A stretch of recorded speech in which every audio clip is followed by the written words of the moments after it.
ಕಳೆದು ಕೊಡುವ ಪಟ್ಟು ಮಾನದನ್ನಾಗಾರ ಬಿಟ್ಟು ಅನ್ನಗಾರ ಬಿಟ್ಟು ಪ್ರಾಣ ಕಳೆದು ಕೊಡುವ ಪಟ್ಟು ಪ್ರಾಣ ಕಳೆದು ಕೊಡುವ ಪಟ್ಟು ಕಾಂತೆಯನ್ನು ಬಿಟ್ಟು ನೀನು ಹೋದ ನನಗೆ ಸಿಟ್ಟು ಮಾನದನ್ನಾಗಾರ ಬಿಟ್ಟು ಪ್ರಾಣ ಕಳೆವ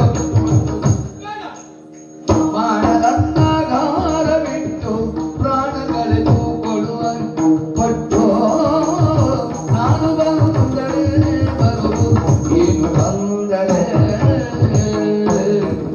ನಾನು ಬಂದರೆ ನೀ ಬಂದ್ರೆ ತೊಂದರೆ ಬರುದು ಬೇಡ. ನಾನ್ ಬರ್ತೇನೆ ಅಂತ ಬರುದು ಬೇಡ ಅಂದ್ರೆ ಬೇಡ. ಎಲ್ಲಿಯಾದ್ರೂ ಬೇಡ. ನಾನ್ ಬಂದ್ರೆ ಉಪಚಾರ ಎಲ್ಲಿಯಾದ್ರೂ ಒಂದು ಬಾಣ ಪ್ರಯೋಗಿಸುವಾಗ ನಾನು ಹಿಂದಿಂದ ಹೇಳ್ತೇನೆ, ಸ್ವಾಮಿ ಈ ಕಡೆ ಬಂತು ಬಂತು ಬಂತು ಬಂತು ಬಾಣ ಬಂತು, ಸ್ವಾಮಿ ಹಿಂದೆ ನೋಡಿ ಹಿಂದಿದ್ದಾನೆ ರಕ್ಕಸ, ಸ್ವಾಮಿ ಬಿಲ್ ಹೀಗಿಟ್ಕೊಳ್ಳಿ ಎಲ್ಲ ಸೂಚನೆ ಕೊಡ್ತೇನೆ ನಾನು. ಇದೇ ಕೆಲಸ ಮಾಡುದೇ. ಅಲ್ಲಿ ಬಂತು ಇಲ್ಲಿ ಬಂತು ಅಂತ ಹೇಳಿದ್ರೆ ನಾವು ಎಲ್ಲಿ ಬಂತು ಅಂತ ನೋಡೋದಾಯ್ತು. ಹಾಗಲ್ಲ, ನೀವು ಯುದ್ಧ ಮಾಡುವಾಗ ನಿಮ್ಗೆ ಆಯಾಸ ಆದ್ರೆ ಸೀರೆ ಸರಿಗಿಂತ ಗಾಳಿ ಹಾಕ್ಲಿಕ್ಕಾದ್ರೂ ಬೇಕಲ್ಲ. ನಂಗೆ ಅಷ್ಟೊತ್ತಿಗೆ ಹೋರಾಟ ಅಲ್ಲ, ಗಾಳಿ ಬೇಡ. ಬಾಯಾರಿಕೆ ಆಯ್ತಂತ ಒಂದು ಪಾಕ ಮಾಡಿ ಕೊಡ್ಬೇಕಾದ್ರೂ ವ್ಯವಸ್ಥೆ ಆಯ್ತಲ್ಲ.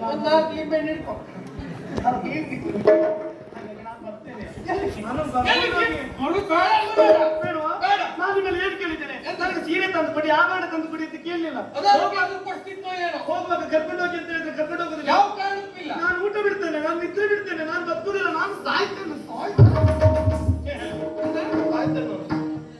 ಹೌದು ಹೌದು, ಜಡೆ ಹಾಗೆ ಹೆಣ್ಣು ಮಕ್ಕಳಿಗೆ ವರ ಒಂದು ಶಾಪು, ಅವರಿಗೆ ಆಯುಧ. ಕೊನೆಗೆ ಯಾವ್ದು ಸಿಗ್ಲಿಲ್ಲ ಅಂತಂದ್ರೆ ಜಡೆ ಸುತ್ತಿ ಕೊಡುವುದಕ್ಕೆ ಮೊಂಡುತನವೀತೆ